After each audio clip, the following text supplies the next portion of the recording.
अब हम इस चैप्टर को कंटिन्यू करते हैं। तो हम सबसे पहले बता रही थी पिछली वीडियो में मैं RT फॉर्म और R फॉर्म तक पहुंची थी। अब नेक्स्ट में हम पढ़ेंगे oxygen binding to haemoglobin and myoglobin. हमें पता है मायोग्लोबिन के अंदर एक सिंगल पॉलीपेप्टाइड चेन होती है, तो जाहिर सी बात है उसके अंदर एक ही हीम ग्रुप होगा जो कि एक ही ऑक्सीजन मॉलिक्यूल के साथ बाइंड होगा, जबकि हीमोग्लोबिन के अंदर 4 पॉलीपेप्टाइड चेन्स होती हैं और हर पॉलीपेप्टाइड चेन के अंदर एक हीम ग्रुप होता है जो कि 4 ऑक्सीजन मॉलिक्यूल्स के साथ बाइंड होगा। लेकिन इनमें दरमियान एक डिफरेंस है। मायोग्लोबिन बेशक कम ऑक्सीजन को बाइंड करता है, लेकिन जिस ऑक्सीजन को भी बाइंड करता है बहुत जल्दी बाइंड करता है, क्योंकि उसके पास ऑक्सीजन को बाइंड करने के लिए बहुत ज़्यादा एफिनिटी होती है। और हमारे पास अगर रिलीज भी करना तो ऑक्सीजन को बहुत देर से रिलीज करता है, जबकि हीमोग्लोबिन जो है वो ऑक्सीजन को उस तेज़ रफ्तार से बाइंड नहीं करता, और अगर उसने रिलीज भी करना होता तो उस तेज़ रफ्तार से वो अगर उसने रिलीज करना होता है वो फौरन से रिलीज कर देता है, मतलब वो बाइंड देर से करता है जबकि रिलीज फोन कर देता है। और मायोग्लोबिन जो है वो बाइंड जो है वो बहुत जल्दी करती है और रिलीज थोड़ी देर से करती है। रिलीज तब करेगी जब ऑक्सीजन का जो हमें ऑक्सीजन बहुत ही कम हो जाएगी ना किस जगह, तो वो मायोग्लोबिन वहाँ से ऑक्सीजन रिलीज करके उस जगह पे पहुंचा देगी जहाँ कम हो रही है। लेकिन अगर मतलब हीमोग्लोबिन है और अगर एक जगह पे ऑक्सीजन कम हो रही है तो थोड़ा सा ही उसका लेवल कम होगा कि हीमोग्लोबिन फौरन से ऑक्सीजन को ट्रांसपोर्ट कर देगी उस जगह पे जहाँ पे ऑक्सीजन का लेवल थोड़ा सा कम हुआ है।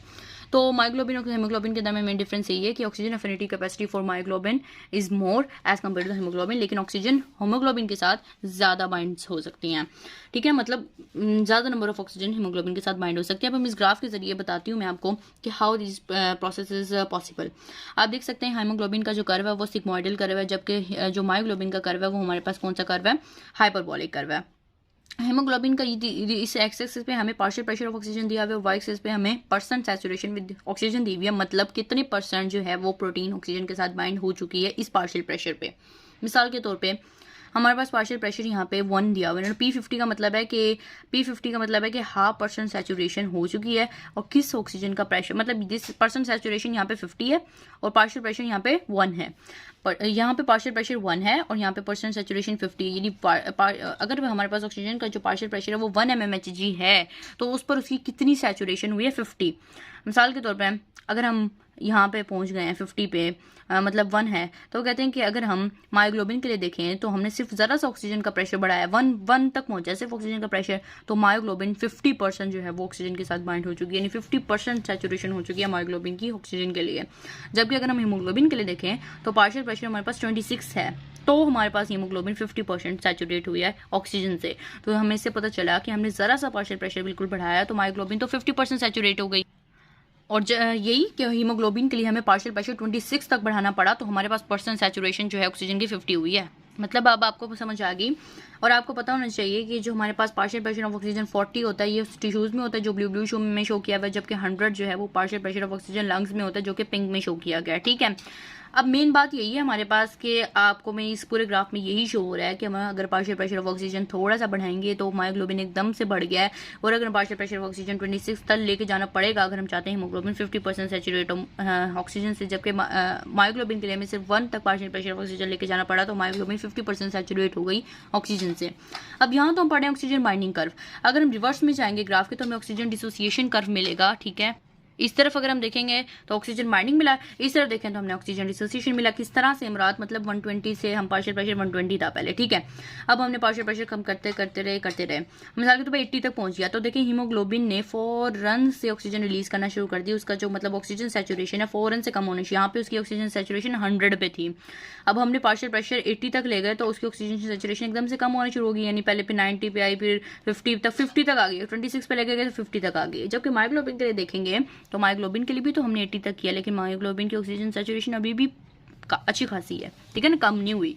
मिसाल के तौर पे मैं आपको शो करती हूँ, ये देखें, ये मायोग्लोबिन की ऑक्सीजन सैचुरेशन यहाँ पे देखें और हीमोग्लोबिन की यहाँ पे देखें, इसकी ऑक्सीजन सैचुरेशन ज़्यादा है और हीमोग्लोबिन की कम है। हमने पार्शियल प्रेशर में दोनों के लिए सेम ही कम की है। यहाँ पे भी हमारे पास पार्शियल प्रेशर मिसाल के तौर पर यहाँ पे कोई 60 पार्शियल प्रेशर है, तो मायोग्लोबिन तो अभी भी 98% सैचुरेट है ऑक्सीजन से, जबकि हीमोग्लोबिन जो है वो सैचुरेशन उसकी 90 तक, मतलब 90 तक पहुँच गई है, जबकि मायोग्लोबिन की 100 ही है। तो ये बात होगी। अब हम थोड़ा सा मजीद कम करते हैं, हम 25 यहाँ तो 26 पार्शियल प्रेशर यहाँ तक ले आते हैं। 26 पे आप देख सकते हैं हीमोग्लोबिन 50% सैचुरेट है ऑक्सीजन से, जबकि मायोग्लोबिन जो है वो 80% तक सैचुरेट है, वो सॉरी मतलब 26 है ना, तो मायोग्लोबिन जो है अभी भी हमारे पास देखें इस पार्शियल प्रेशर पे देखें अभी भी कितनी ज़्यादा सैचुरेट है। तो यही हमारे पास oxygen dissociation and this is oxygen binding. मतलब इसका खुलासा ये है कि मायोग्लोबिन जो है वो ऑक्सीजन के साथ बहुत जल्दी बाइंड हो जाती है कम पार्शियल प्रेशर पे भी, जबकि हीमोग्लोबिन जो है उसको बाइंड होने के लिए ऑक्सीजन के साथ पार्शियल प्रेशर ऑफ ऑक्सीजन उसके लिए ज़्यादा करना पड़ता है, मतलब ज़्यादा ऑक्सीजन होगी तो बाइंड होगी हीमोग्लोबिन के साथ, ठीक है। और इसी तरह से रिवर्स में बात यह है कि जब पार्शियल प्रेशर ऑक्सीजन बहुत कम हो जाता है तब मायोग्लोबिन ऑक्सीजन रिलीज करना शुरू करती है, जबकि हीमोग्लोबिन थोड़े से पार्शियल प्रेशर पे कम होने पे भी ऑक्सीजन ट्रांसपोर्ट करती है। तो अगर मैं इस सेंस में बात करूं तो कौन सी प्रोटीन है जो बहुत जल्दी से, जिसे हम कहेंगे गुड ऑक्सीजन ट्रांसपोर्टर है, गुड ऑक्सीजन ट्रांसपोर्टर कौन सी प्रोटीन है? हीमोग्लोबिन। हीमोग्लोबिन इज अ बहुत गुड ऑक्सीजन ट्रांसपोर्टर बिकॉज अगर पार्शियल प्रेशर थोड़ा सा भी कम होता है तो ऑक्सीजन को ट्रांसपोर्ट कर देती है, यानी ऑक्सीजन जो है वो दे देती है, ठीक है ना। किसी मतलब टिश्यूज में पार्शियल प्रेशर ऑक्सीजन कम हो रहा है तो ऑक्सीजन को फौरन ट्रांसपोर्ट कर देगी टिश्यू में, जबकि मायोग्लोबिन अपने पास ऑक्सीजन को बाइंड करके रखेगी जब तक हमें इमरजेंसी सिचुएशन हम कहते हैं कि इमरजेंसी नहीं हो जाती ना, जब तक टिश्यूज में बहुत ज्यादा पार्शियल प्रेशर कम नहीं हो जाता तो मायोग्लोबिन तब तक रिलीज नहीं करती।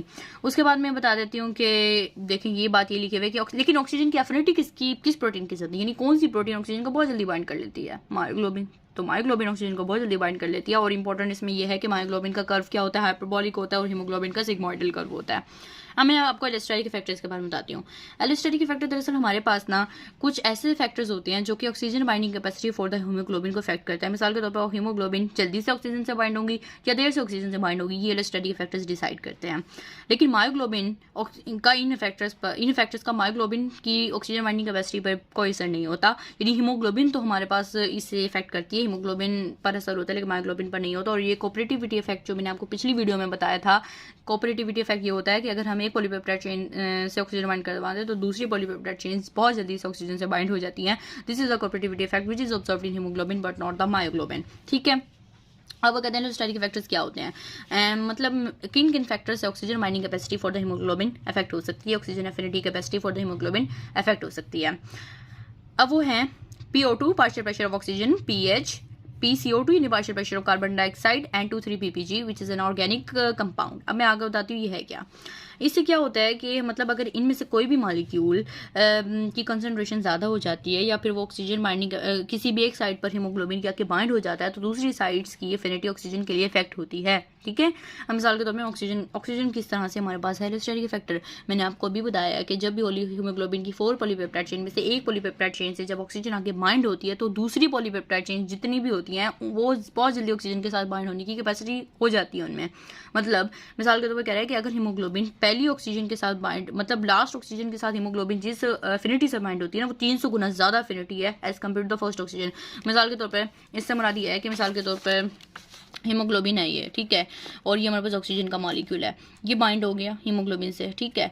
अब 3 और ऑक्सीजन के मॉलिक्यूल आ सकते हैं हीमोग्लोबिन के साथ, तो ये इनके बाइंड होने में जितनी ताकत लगी है ना, मतलब जितनी देर से ये बाइंड हुए हैं उससे 300 गुना कम देर से हमारे पास बाकी ऑक्सीजन आके फौरन, मतलब एक बाइंड हो गया तो ऑक्सीजन कहेंगे हम भी फौरन बाइंड होंगे। 300 गुना ज़्यादा एफिनिटी से बाइंड हुआ है ये वाले 3, जबकि ये जो है वो 300 गुना कम एफिनिटी से बाइंड हुआ है। उसके बाद वो कहते हैं कि ऑक्सीजन जब बाइंड हो जाता है तो वो एक एलोस्टेरिक फैक्टर है, जैसे ऑक्सीजन बाइंड होता है तो R फॉर्म को स्टेबलाइज कर देता है। R फॉर्म को स्टेबलाइज करने से मुराद है ये वाली जो फॉर्म होती है, यानी एक बाइंड हुआ तो 4 फॉर्म भी आ जाएंगे, तो जब चारों आके बाइंड हो जाएंगे तो वो स्टेबलाइज फॉर्म बन जाएगी जिसे हम रिलैक्स स्ट्रक्चर मतलब ऑक्सीजन हीमोग्लोबिन कहते हैं। ये तो हो गया। अब मैं आपको ये बता दी हूँ कि ऑक्सीजन, तो एक ऑक्सीजन आया तो और ऑक्सीजन भी फौरन से आके बाइंड हो गए, लेकिन जब एक ऑक्सीजन रिलीज होगा ना तो बाकी ऑक्सीजन भी फौरन से रिलीज हो जाएंगे। मिसाल के तौर पर एक ऑक्सीजन आया, बाकी चीज़ें आ गए, एक ऑक्सीजन चला गया, ये ऑक्सीजन मिसाल के तौर पर रिलीज हो गया तो 3 ऑक्सीजन भी जल्दी रिलीज हो जाएंगे, इनकी भी कैपेसिटी जल्दी रिलीज हो। इसी तरह टिश्यूज़ में ऐसे ही होता है कि टिश्यूज़ में ना हमारे पास एक ऑक्सीजन रिलीज हो जाती है तो बाकी ऑक्सीजन भी फ़ौरन से रिलीज हो जाती है टिश्यूज़ के अंदर, जबकि लंग्स में एक ऑक्सीजन बाइंड होती है तो बाकी ऑक्सीजन भी फ़ौरन से बाइंड हो जाती है। यानी हीमोग्लोबिन लंग्स के अंदर तो ऑक्सीजन बाइंडिंग कैपेसिटी है ज़्यादा, एफिनिटी कैपेसिटी ऑक्सीजन की हीमोग्लोबिन मतलब हीमोग्लोबिन ऑक्सीजन के साथ ज़्यादा एफिनिटी से बाइंड करती है लंग्स में, और टिश्यूज़ में उसकी अनलोडिंग ज़्यादा होती है, यानी ऑक्सीजन जो है वहाँ से रिलीज ज़्यादा होती है हीमोग्लोबिन से, क्योंकि टिश्यूज़ के अंदर पार्शियल प्रेशर कम होता है और ऑक्सीजन लंग्स के अंदर ज़्यादा होता है। मैं आपको ये फिनोमेना भी थोड़ा सा डिटेल से बताती हूँ। अब हमारे पास क्या होता है कि टिश्यूज़ है ना, इनके अंदर PO2 जो है ना वो 40 mmHg के करीब होता है।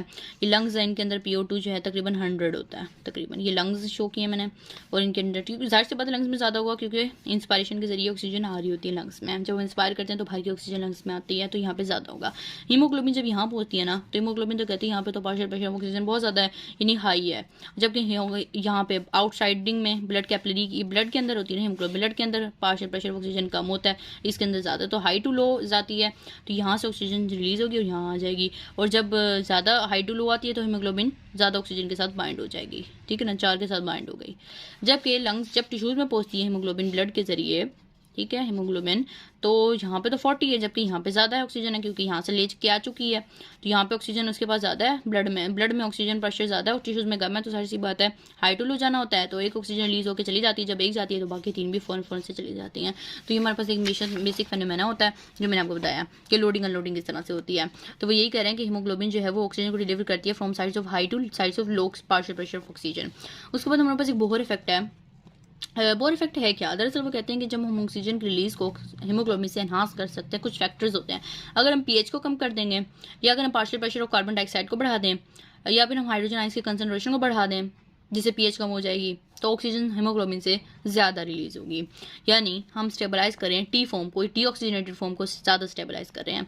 अब वो यही कह रहे हैं कि ऑक्सीजन बाइंडिंग कैपेसिटी में चेंज करना, हम इसको बोहर इफेक्ट कहते हैं। अब मैं सबसे पहले बताती हूँ प्रोटॉन्स के जरिए किस तरह से हमारे पास ऑक्सीजन बाइंडिंग कैपेसिटी इफेक्ट होती है।